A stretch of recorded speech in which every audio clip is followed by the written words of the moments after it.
Hi guys, welcome to Tila's Fashion. On this video I'm going to be showing you guys how I make my wide leg pants, and this brown pattern paper is what we're going to be using. Guys, please like, subscribe, share. Please subscribe, guys, please.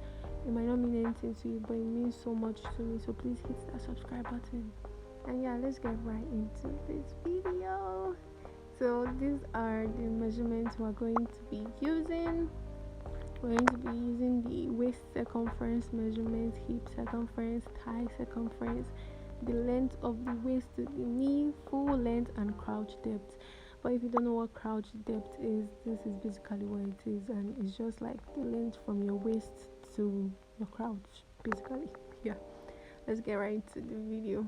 First measurement we're going to be putting down is the waist to the hip measurement, and the standard measurement for this is usually 7 or 8 inches depending on how tall the wearer of the trouser is. I'm going to be using 8 inches here, but I'm also going to be subtracting 1 inch from the 8 inches because the 1 inch would be for the band, because this trouser has a band attached to it, so we'll be using 7 inches here instead. Next thing we're going to do is take in about 1.5 inch at the corner right there to give this trouser some shape. Next, we are going to take the waist circumference and divide that by 4, and whatever we get, we're going to add about 1.5 inch to it for allowance, and then we're just going to mark that out.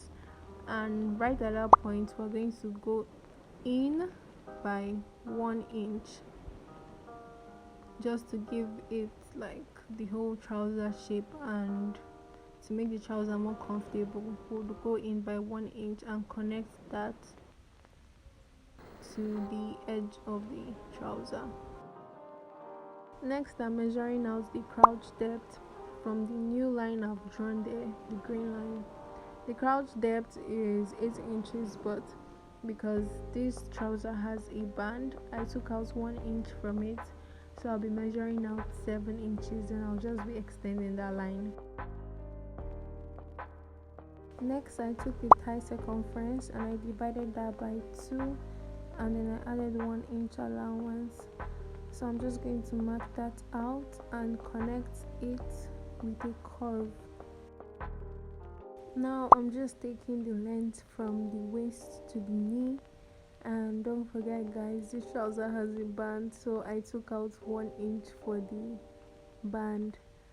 So basically that's the length of the waist to the knee minus 1 inch.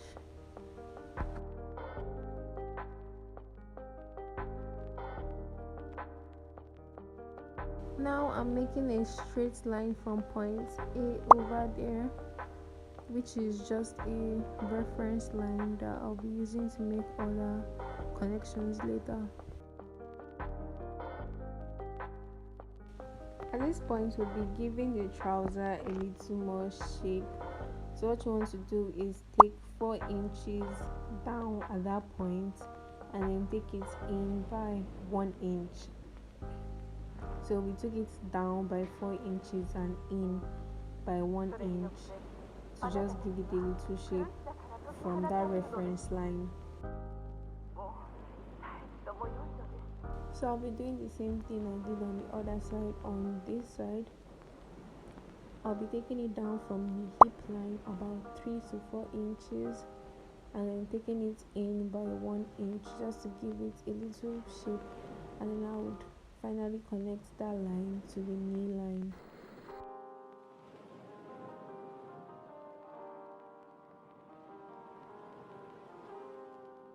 Here I'm measuring out the length of the trousers, but I took out 1 inch for the band and I added 1 inch at the bottom for the folding allowance of the trouser at the bottom.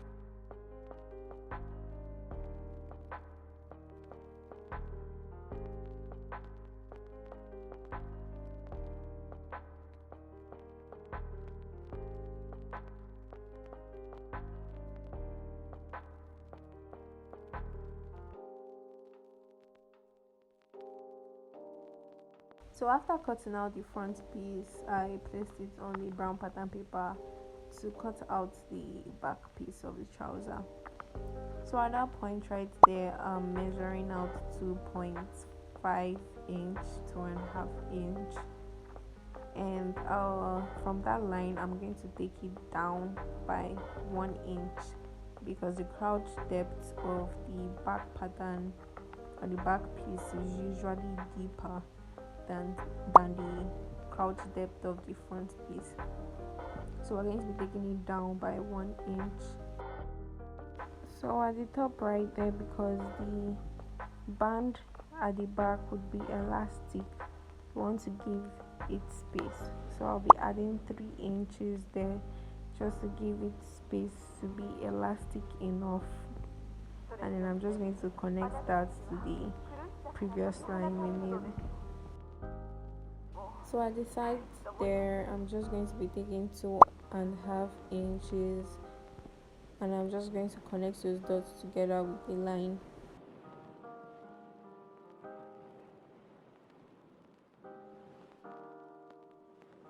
So I just wanted to point out that the top of the front pattern is lower than the top of the back pattern. We took the front pattern down by 1 inch, but the top of the back pattern is straight.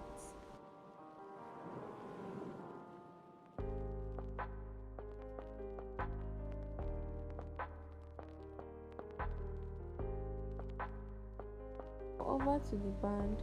Remember, the length of the band is 1 inch, but we're making it 1.5 inch just for allowance, and the width of the front band would be the width of the front pattern of the trousers, and the width of the back band would be the width of the back pattern of the trousers. And remember, I would be adding an elastic band to the back band. Alright guys, thank you so much for watching to the end. That's all for this video. Please like, subscribe, and share, comment, whatever questions you have. I am always open to answering them. Thank you and bye.